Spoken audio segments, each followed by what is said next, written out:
Hello, my name is Miranda Wise, and I'm the writer and producer of the story that you are about to watch. Do not forget to like, subscribe, and share. Okay, so I hope you all enjoyed the show as much as I enjoyed writing it. And take care. I'll see you on the other side. Bye bye. Chapter 22. Girl, it is time for you to start getting ready for your big day, Sonia, Heidi's older sister, announced. It had been 3 months since Darren proposed to Heidi, and they set their date for June of the next year. As it was, they only had 9 months left. All I need is a dress for me and my girls. I told you we're keeping it simple. I don't want a great big wedding. That don't mean you ain't supposed to look your best on your big day. Come on, girl. Ain't that the truth? You ain't lying, Sonia. I know. You know what? But I just don't Heidi, you're going on 37. And your point is? What is your point, Sonia? If you let me finish, I'll tell you. You have always wanted to get married.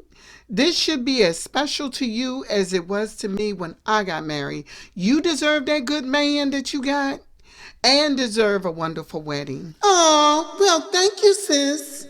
Besides, I can't wait to be the beautiful boss matron of honor standing right there next to you. Well, I guess you are right. I know I am. Tomorrow, we're going to Susie's to get measurements for your dress. The sisters hugged. Sonia had gotten married over a decade ago, and she waited long enough to see her sister happy. Now go, before I change my mind about watching your kids while you and Darren go out to dinner. Although Kendall was almost 13 and Brianna was going on 12, Heidi didn't think it was a good idea for them to be alone after 8 at night. She took her mother home before heading over to Darren's house.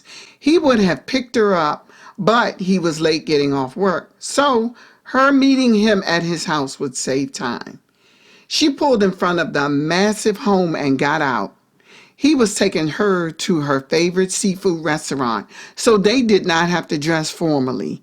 She used her key to open the door and she stepped in. Darren! Darren! She headed upstairs. His bedroom door was closed, but she could hear the shower running. She decided to head back downstairs and fix him a cup of coffee. 20 minutes later, he met her in the kitchen. Thanks for the coffee, babe. You're welcome. Now give me a kiss. Ready? To take the most beautiful woman out on a date? You bet I am. Darren, you're so corny. Your daughter is right. So, let me get this straight. You're telling me you're about to marry a corny dude? They headed outside to his brand new white Toyota Camry. Didn't you hear? Didn't I hear what? I love corny jokes. He laughed, leaned over and kissed her. They headed off the property and to dinner. They didn't know, however, they were being followed.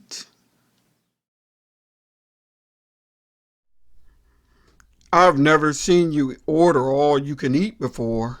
Well, I haven't eaten all day. Why? You're not short on funds, are you? Funny. Real funny. Okay. He reached over, grabbed one of her jumbo shrimp, and dipped it in the sauce. They're good, aren't they? They're delicious, but your shrimp tastes better. Then you should have let me make you a seafood dinner. We didn't have to spend this money, Darren. No, You do enough. It's Saturday night. You need a break.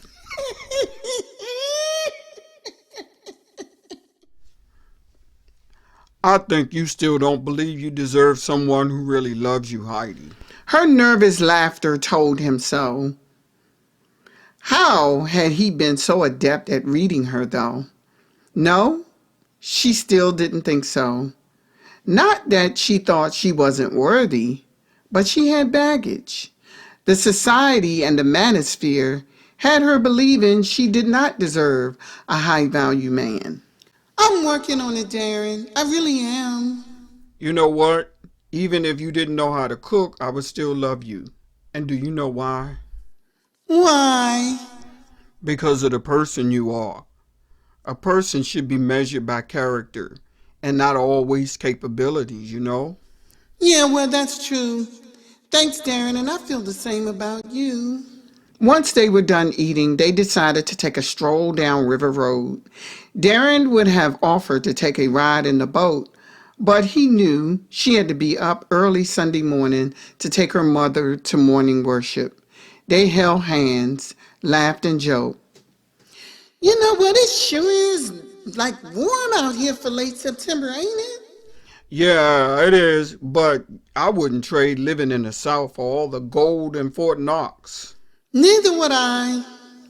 Suddenly, someone stepped into their path, and it did not take long for either of them to recognize the person. Heidi was a little frightened, wondering why in the world was Terrence standing before them. He looked crazy. She realized shortly after him throwing her kids out on the street that this man was unstable. Him kidnapping Terrence was further confirmation of that.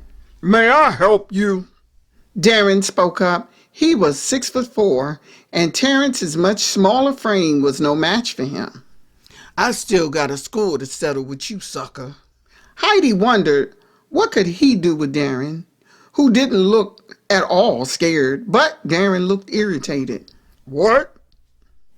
Before Heidi saw it coming, she heard a loud pop, and Darren staggered until he hit the ground. Ah! Darren!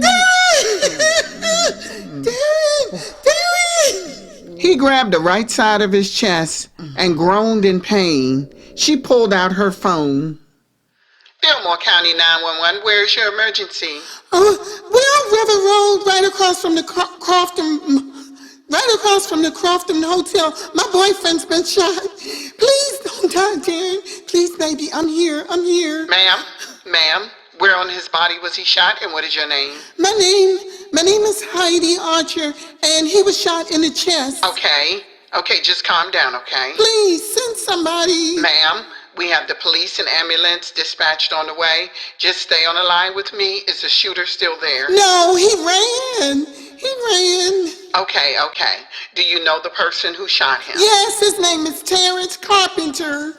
The dispatcher gave her pre-arrival instructions while asking questions in between.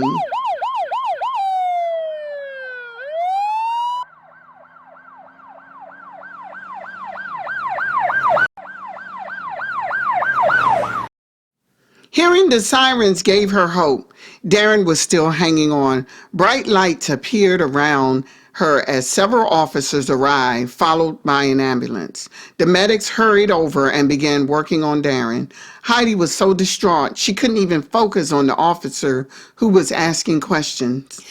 Is he gonna be okay? Is he gonna be okay? Please tell me he's gonna be okay. She asked as the medics placed him on a gurney, gave him oxygen, and began placing him inside the ambulance. We're doing all we can, ma'am. Please let me go with him. I'm his fiance. We'll drive you over. One of the officers said. They needed to get more information from her, however. What is the name of the person who shot your fiance? His name is Terrence Carpenter. He's my ex-boyfriend. He kidnapped my daughter a few months back. The officer seemed to look at her with some suspicion. He stopped writing momentarily, holding his notepad. Really? He kidnapped your daughter and he's your ex-boyfriend? Yes! Why are y'all looking for him? Chapter 23. The officers drove her over to the hospital. Darren was in surgery. She waited in the waiting room. She managed to call her mother and sister and tell them what happened. I knew Terrence was crazy, but girl, I did not know he was that crazy. Are you okay? No, I'm not.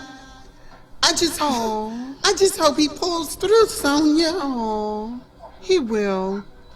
I wish I could come down there, but the kids are asleep right now. It's okay. I appreciate you. Just hearing you and Mama's voice helps me. A detective approached her and she told her family that she would call them back. They took her to a private room and introduced themselves. Can you tell us where you were when your fiance was shot? Yes, like I told the other officers, we were across from the Crofton on River Road, right there by the docks. And you know the man who shot him? Yes, he's my youngest daughter's father. And do you know why? I mean, was there some kind of altercation just before that happened? No, not just before, but they had a brawl a few months ago. So when was the last time you spoke to your child's father? Huh? Heidi did not understand why they asked her that question. Actually, I don't speak to him. We went to court back in June for a custody hearing.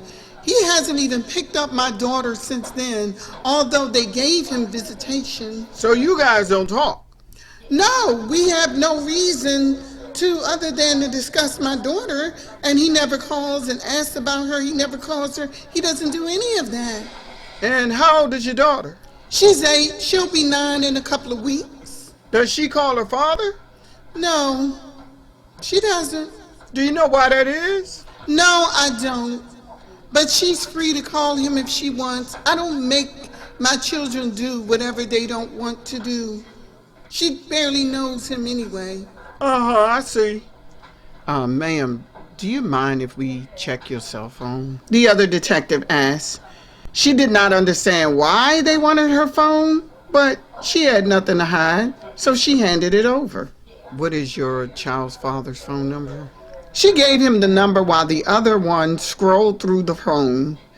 They found one text message that was from him months ago. He handed her the phone back. The doctor entered the room and Heidi's heart started racing. She braced herself for the worst. Mrs. Archer, are you Mrs. Archer? Yes, I am.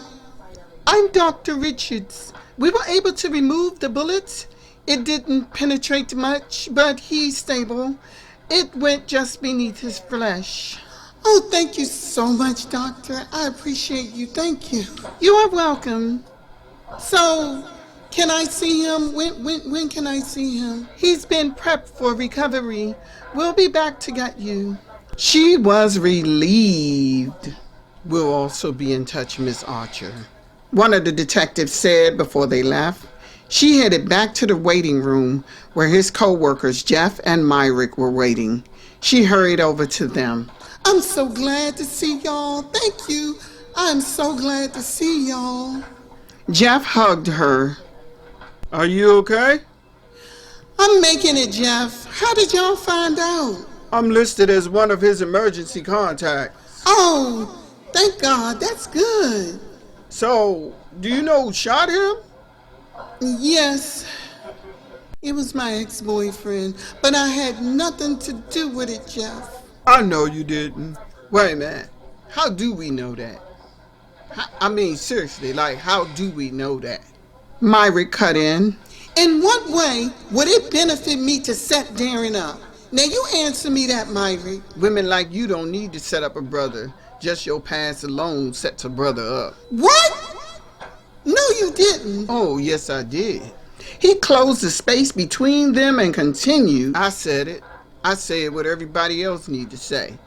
If you didn't have so much baggage and baby daddies, my friend wouldn't be laying up in the hospital. Myrick, that's ridiculous. No, it's not.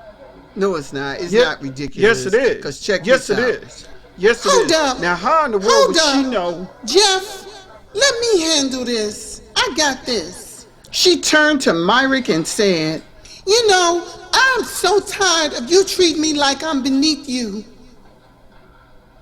Yes, I have 3 kids, a couple of fathers, but I'm not a bad person. I've never abandoned my kids, and none of my mistakes make me any less valuable than any woman who doesn't have kids. Tears streamed down her face, and it was then that she realized how painful his treatment had been. Until then, she had endured it, but not anymore. Jeff's eyes bounced from her to Myrick. I love Darren and he loves me, and I would never do anything that would hurt him. And if you care anything about your friend, you would be more focused on him recovering than talking about my past. Jeff smiled and nodded in agreement. He wanted to clap because Myrick always found a way to take a verbal jab at her whenever the opportunity presented itself, even when she wasn't around. The doctor entered the room. He is in recovery, Miss Archer. Okay, thanks, Doc. Jeff said as he escorted Heidi from the room. When Myrick started out of the room, Jeff turned to him and said, I think it's best if you stay in here for now. I'm taking her up to see him. You can see him afterwards. What? Nigga, you heard me. Jeff said before leaving. They stepped onto the elevator and rode up to the 4th floor. Darren was hooked up to oxygen and an IV was running through his arm. Heidi could not help the pain in her heart when she saw him. She rushed to his bedside and grabbed his hand. Darren, it's me. I'm here, Darren. Darren, I'm so sorry, baby. I'm so sorry. Darren turned his head slightly to the side, but his eyes remained closed.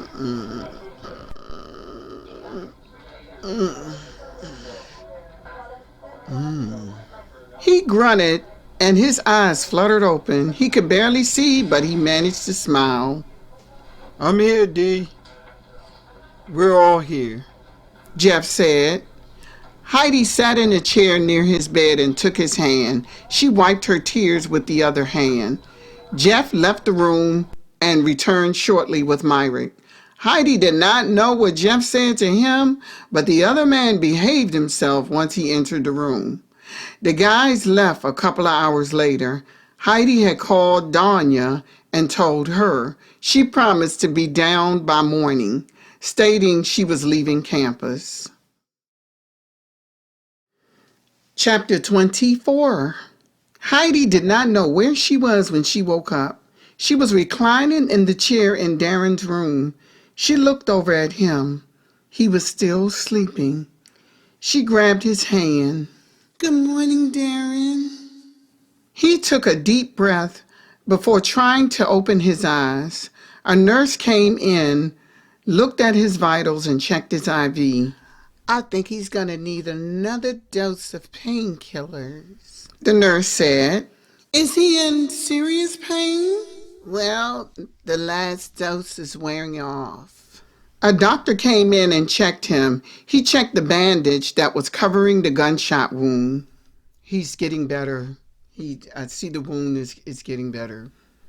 Just before the doctor left, Danya entered the room. She rushed over to her father in tears. He's doing fine, young lady. The bullet did not penetrate much, but we have to make sure an infection doesn't set in.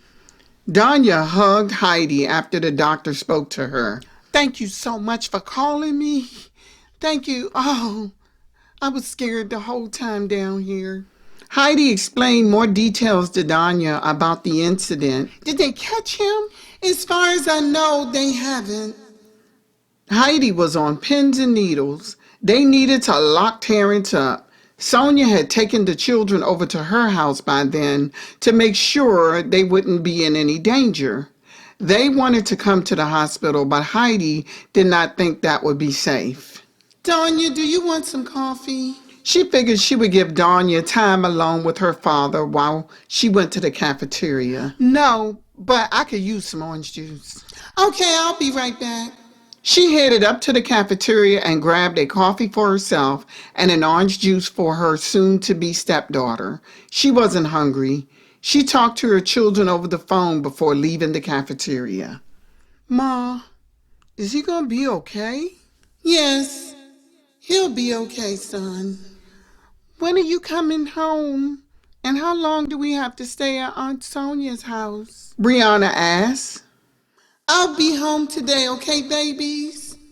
Yeah, and tell Mr. Darren to hang in there, okay? I will, son. When she stepped off the elevator, she spotted Jeff and the two detectives about to enter Darren's room.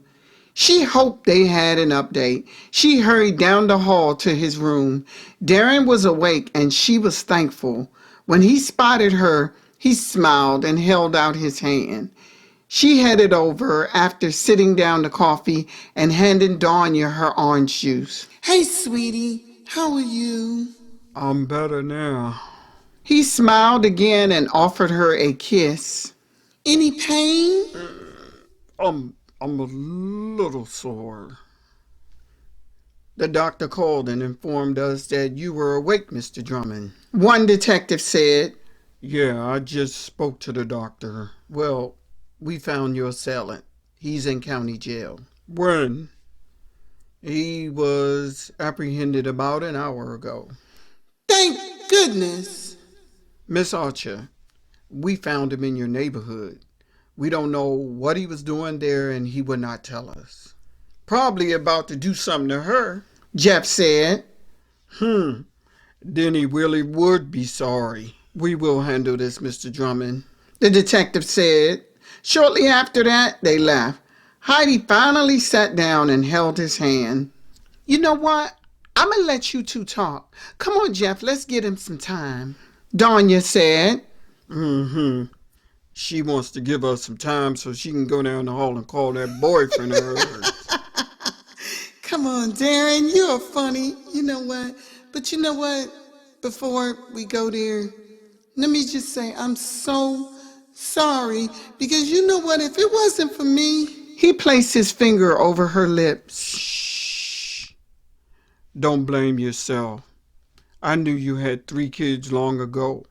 I knew you had a crazy ex, but that did not stop me. I made the choice to be with you because of you. You cannot be responsible for that bum's actions. Okay, baby?" Heidi could not help the tears streaming down her face. She had 2 baby daddies. One was crazy and the other was a convict. What qualified her to be the right woman for a man like Darren? He answered the question in her head. Mistakes don't mean you don't get another chance, Heidi. We make mistakes, sometimes the same ones over and over again. And we won't talk about this again. We are getting married next year, and we will move forward with our own lives. "Oh, thank you, Darren. Thank you." He placed his large hand on her cheek, gently massaging it. Now, don't cry. Don't cry, sweetheart, okay? But she knew the chances of getting a man like him was slim to almost none. She knew the chance of any brother hanging around after an incident like this was 0 to none. He was an exceptional man, and he loved her children too. Chapter 25. "I now pronounce you Mr. and Mrs. Darren Drummond. You may kiss your bride, sir." Darren lifted her veil and they embraced in a kiss. Her off-white dress was flower-laced with matching pumps. She had allowed her hair to grow and her soft curls rested around her shoulders. Her sister gave her a hug before the couple headed down the aisle, walking on the white silk runner. The wedding was in the backyard of the house. There were nearly 100 people there, some his family and some of her family. Some were co-workers on both sides. Her son Kendall had walked her down the aisle, and her daughters were her bridesmaids as well as Danya. The audience clapped, and the reception started after they finished with the optics.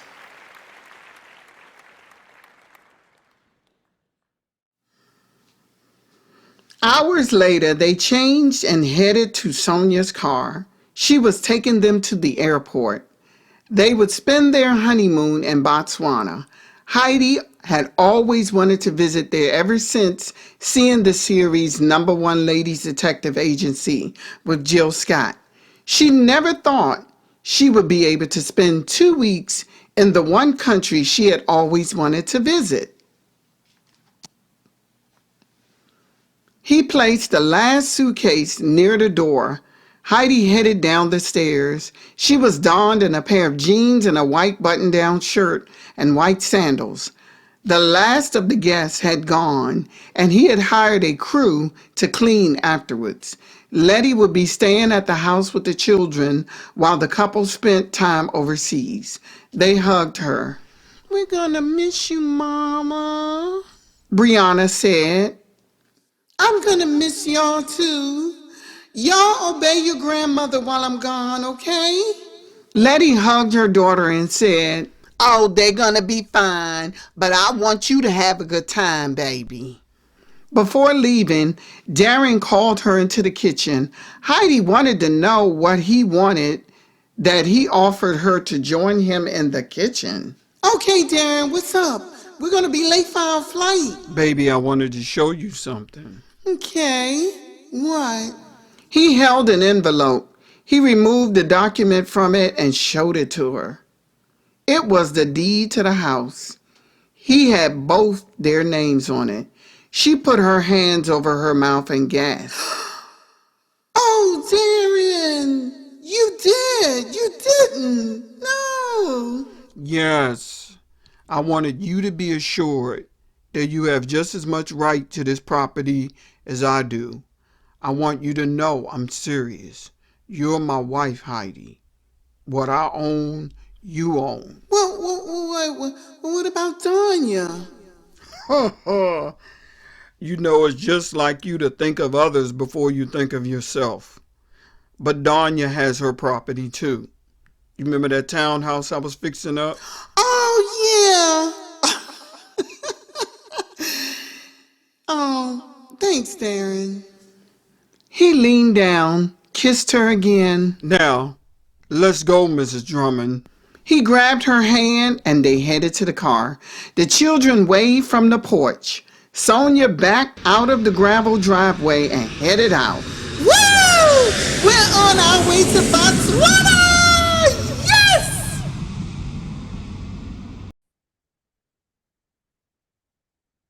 Hello and welcome back. Welcome back. Like promised, I said I would be back when it was all said and done. And I hope you all enjoyed the story. And if you made it this far, I'm sure you did. Okay. And like I said in the beginning, like in the intro, that my stories are not about the downtrodden Black woman, because that is not how we are. That's fiction. It's not fact, because it's not, overall, that's not what we do. But before I get started, wanted to let y'all see my little DC Go-Go shirt. I am from Washington, D.C. I grew up on Go-Go. Go-Go started when I was a teenager. So yes, I just stamped a date across my forehead as to when my entry into the world happened, which was in the mid-60s. But anyway, so let's get into it. Okay, so Darren and Heidi. Heidi and Darren. Now, there are spoilers. So if you have not seen this story, click off now and go watch parts 1 through 6 and meet me back here, because there are going to be spoilers. Do not forget to like and subscribe, by the way. So here's the thing. Darren meets her, as you see. She's working hard, she's working 2 jobs, she's taking care of her kids, she's doing everything that a mom is supposed to do. Darren is also a father, but he's also a widower. Okay, he has 1 child who's in college. He has a lot going for himself as a man. Okay, like a man is supposed. Darren is the man that is a man what a man is supposed to be a man. Okay, so basically, because I grew up around males who were responsible, including my own father, I saw what maleness was. Okay. Maleness did not play games. Maleness did not lie. And we're talking about true blue so-called masculinity, and none of these guys belong to the red pill. Okay. So, of course, Heidi had a couple of baby daddies. Darren Drummond only had 1 child who was in college. However, love does not cut off right there. It does not, love just doesn't do that. When you love someone, you love them. And as he said to her, you can make even the same mistake more than once. But that does not make you a horrible person. Because one thing that Heidi did not do was hurt other people. Okay, she didn't go around maliciously going after people and hurting. She did not hurt her kids. She was a good mama. She was a good individual. She's a good employee, good worker. And she got a break. And Darren ended up being that man.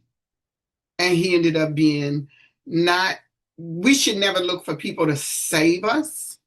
That's not, because that's not what she was doing. She was going on about her day to day, and they just happened to meet. She wasn't out there on a dating field. She wasn't out there on social media, whatever they use nowadays to get on these dating sites or whatever. She wasn't doing any of that. She was tending to her business. She was handling her business with her children.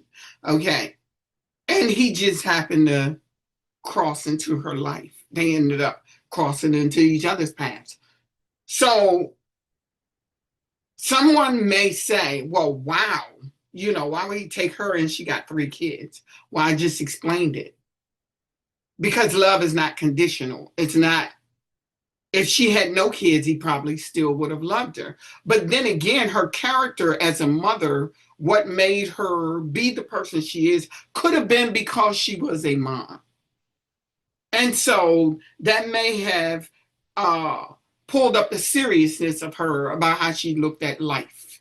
Okay. And as he said, he would prefer a woman with children because he did not see himself having any more at 44 years old, and she was 36. So to him, that worked. And it wasn't like these kids were toddlers. They were preteens.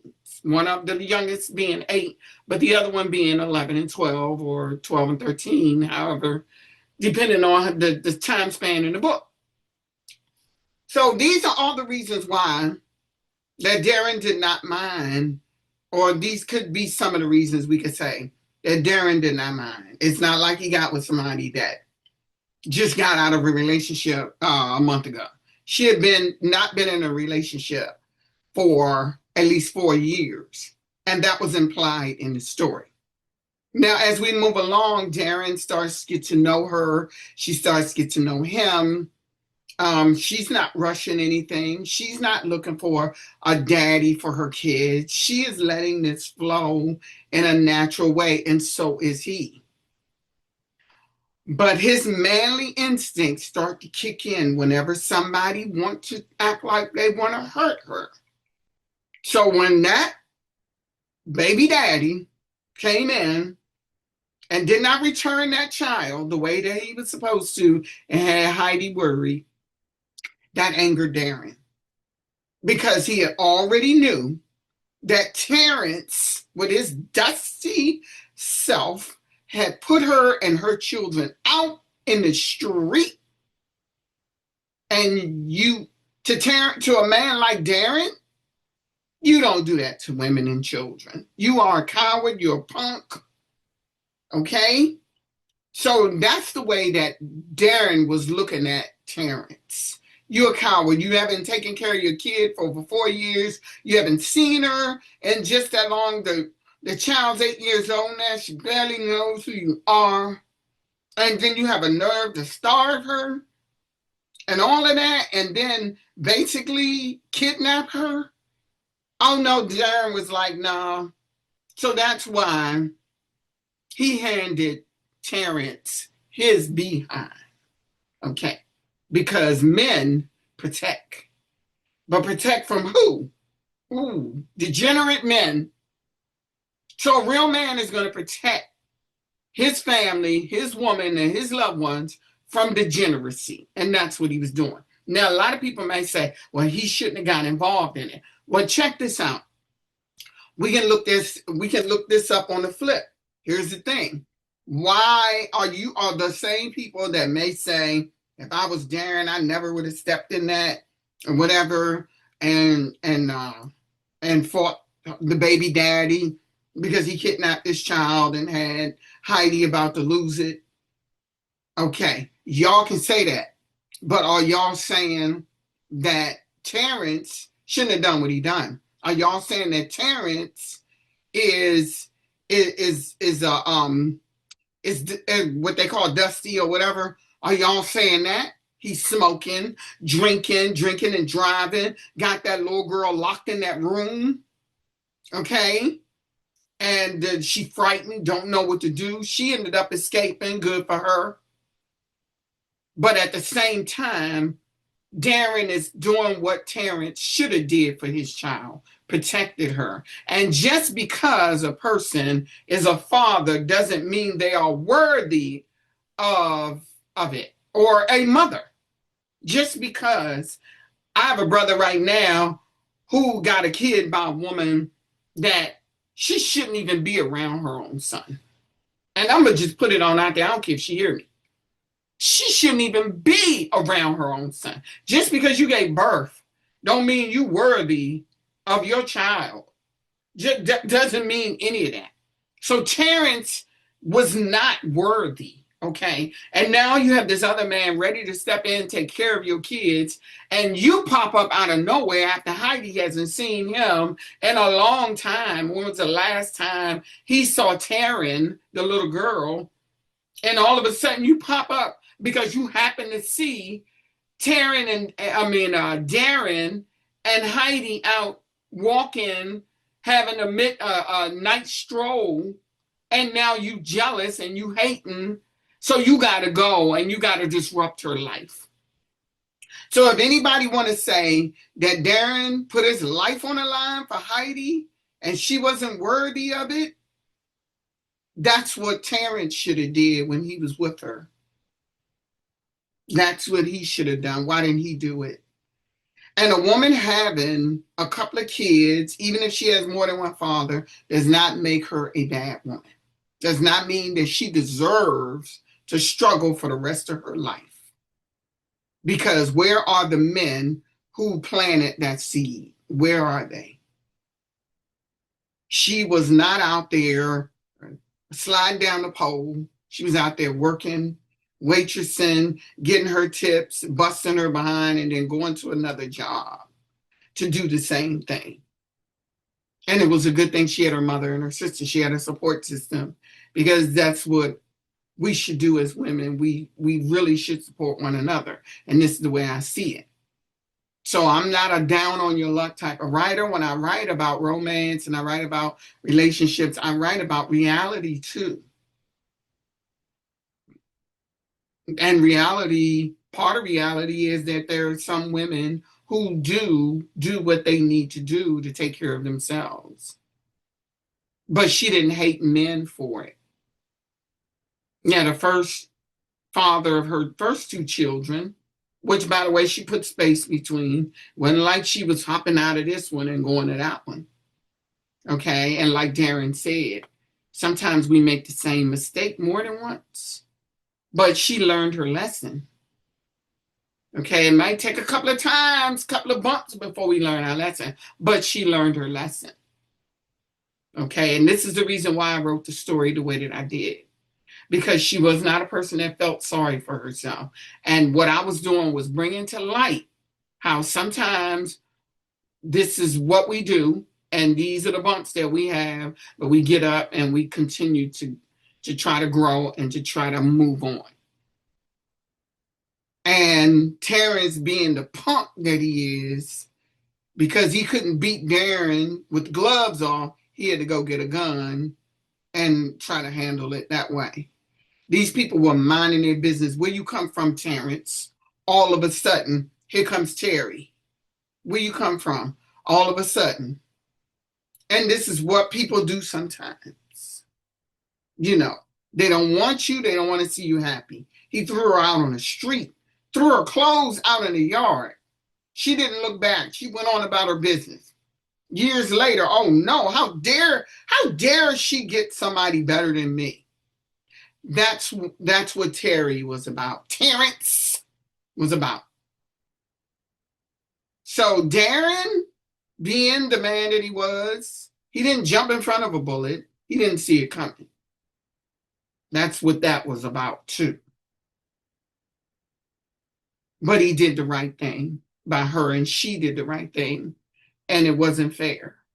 So, I hope y'all enjoyed the story. Like I said, if you made it this far, chances are you did. I decided to switch it up. I love writing about music, but sometimes I gotta dig into my vault and say, oh, this is a good one. Let me put this one out there. And don't forget to check out, don't forget to like and subscribe and share, but do not forget to check out my other ones, Trilogy of Soul on my channel right here at Randall Wise and Preston Records. If you love music, then you will love this story. But it's not just a story about belonging to a record company. It's a story that has its drama too, because that's what I do. Okay, and my aim is to entertain. So I'm gonna go ahead and knock it off here, and don't forget to like and subscribe. I will be seeing y'all pretty soon. May have something else going on. Never know. But please follow me. Thank you. Bye-bye.